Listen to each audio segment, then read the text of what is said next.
শীতের ভরা মৌসুম চলছে কিন্তু এখনো যে শীতের সবজি বলতে যে আমরা সবসময় বুঝি শীতের সবজি মানে হচ্ছে দাম কম এবং খুবই হাতের নাগালে পাওয়া যায় কম দামে, কিন্তু অত্যন্ত দুঃখের বিষয় আমি সাম্প্রতিক সময় লক্ষ্য করলাম যে বাজারে শীতের সবজি সহ নিত্য প্রয়োজনীয় যে শাক সবজি এগুলোর দাম অনেক চড়া। বিশেষ করে শাকের দাম অনেক চড়া, কাঁচামরিচের দামও এখনও বেশ চড়া।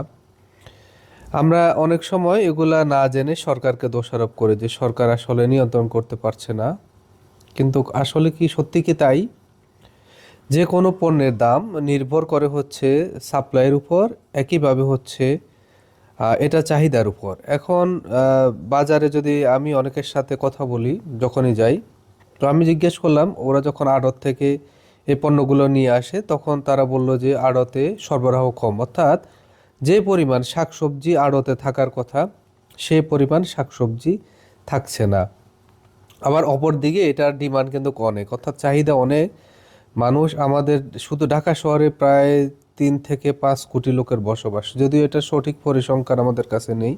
একইভাবে সারা বাংলাদেশে আমরা প্রায় 20 কোটি লোক বসবাস করি। এই 20 কোটি লোকের যে নিত্য দিনের যে শাকসবজি সেটা মেটানোর জন্য যে পরিমাণ যোগান দরকার, যে পরিমাণ সরবরাহ থাকার কথা, সেটা আসলে বাজারে চাহিদার তুলনায় তাই সেই সরবরাহটা নেই। এই কারণে পণ্যের দাম বেশি। এখন আসি যে মূল বিষয়টা, কেন বাজারে সরবরাহ নেই যে পরিমাণ থাকার কথা। আপনি যদি ঢাকা শহরে থাকেন অথবা আপনি যে শহরে থাকেন না কেন, এবং কি গ্রামেও আপনি একই দৃশ্য দেখতে পাবেন। সেটা হচ্ছে আমি দেখতে পাই যে ঢাকা শহরের আশেপাশে যত চাষযোগ্য জমি ছিল সব কিছুই ভরাট করে হাউজিং হয়ে যাচ্ছে। আচ্ছা বলেন তো, আমাদের দেশে জনসংখ্যা কি ওইভাবে বাড়তেছে? মানে যে পরিমাণে আমরা বাড়িঘর করতেছে সরকারের পরিকল্পনাহীনতার কারণে। আপনার একটা চাষযোগ্য জমি আছে ঢাকার আশেপাশে, ধরেন আমি থাকি মোহাম্মদপুরে, আশেপাশে আমি দেখতাম যে বছিলা থেকে অনেক শীতের সকালে সবজি আসতো, শাকটা বিশেষ করে আসতো, টমেটো আসতো। কিন্তু আপনি যদি ওই এলাকাগুলো ভিজিট করেন দেখবেন যে সেখানে ওই জমিগুলোকে ভরাট করে হাউজিং করে ফেলতেছে।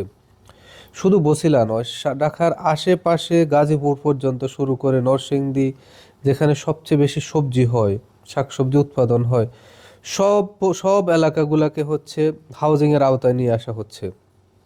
অর্থাৎ এই যে আমাদের 20 কোটি জনসংখ্যা, এরা যে কি খাবে, অর্থাৎ এত বড় জনসংখ্যার যে খাবারের যে নিরাপত্তা সেটা নিশ্চিত না করে সরকারের যেহেতু কোনো পরিকল্পনা নেই, তাই এলোপাথারিভাবে হচ্ছে শুধু বাড়ি আর বাড়ি হচ্ছে, শুধু বিল্ডিং আর বিল্ডিং।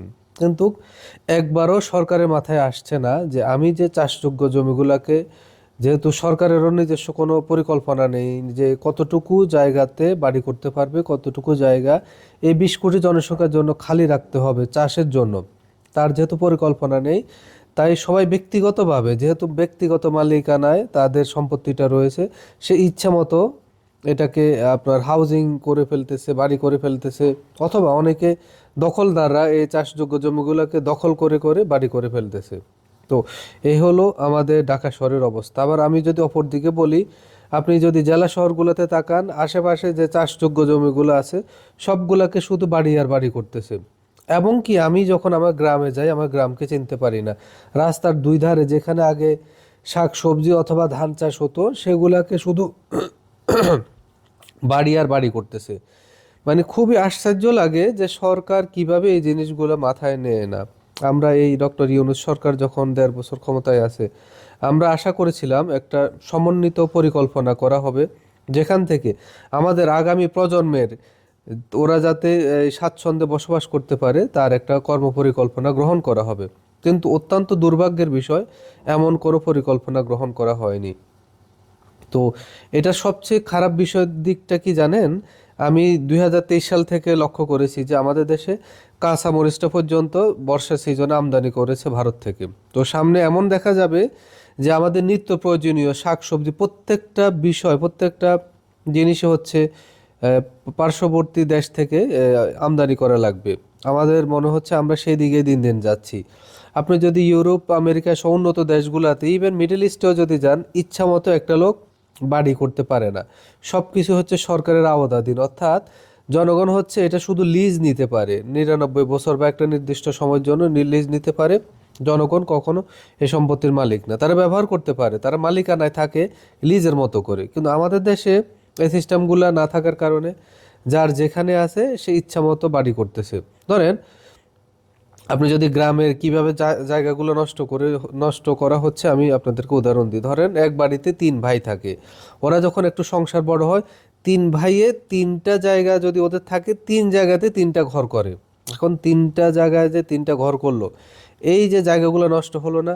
অথচ সরকারের যদি পরিকল্পনা থাকতো যে তোমরা শুধু এই অংশটুকুতে বাড়ি করতে পারবা, তখন কি হতো? 3 ভাই একটা জায়গাতে বাড়ি করতো, অর্থাৎ 3 তালা করতো, আর বাকি জায়গাগুলো খালি থাকতো যে কোনো ফার্মিংয়ের জন্য, চাষাবাদের জন্য, শাকসবজি উৎপাদনের জন্য।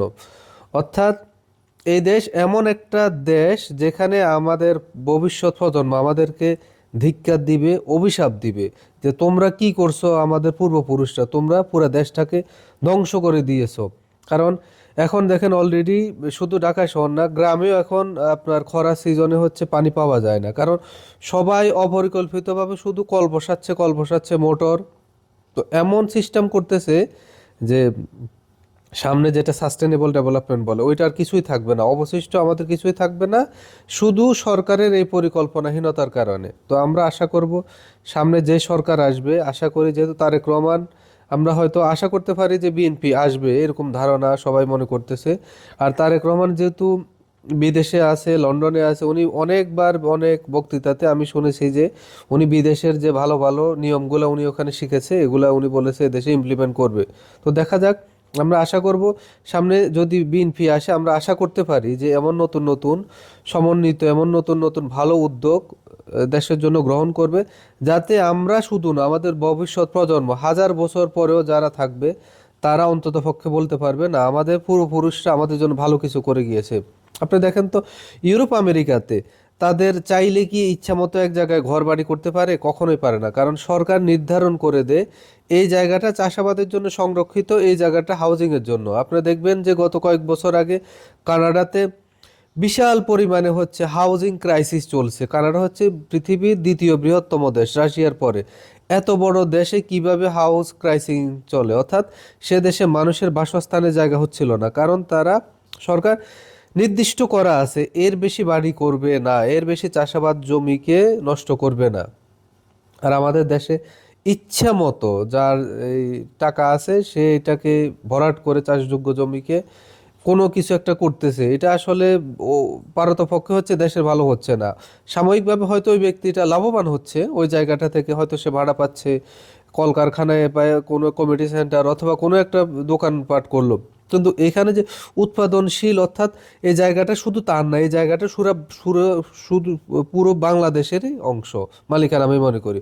যদি ব্যক্তিগতভাবে এটা মালিক উনি, যে যার বাড়িটা তার, কিন্তু এটা সামগ্রিকভাবে সারা বাংলাদেশের। কারণ এখানে যদি একটা শাকসবজি উৎপাদন হতো, এটার গ্রাহক হতো বাংলাদেশের সব মানুষ বা ওই এলাকার নির্দিষ্ট মানুষ। তার মানে একটা জায়গা আছে বলতে আপনি ইচ্ছামতো ভরাট করে এটাকে নষ্ট করার অধিকার আপনার নেই। তো আমরা আশা করব সামনের সরকার যারাই আসবে এমন পরিকল্পনা করবে, ভালো ভালো উদ্যোগ গ্রহণ করবে, যার মাধ্যমে আমাদের ভবিষ্যৎ প্রজন্ম আমাদেরকে অন্ততপক্ষে আমাদের নামে দোয়া করবে অভিশাপ দেওয়ার পরিবর্তে।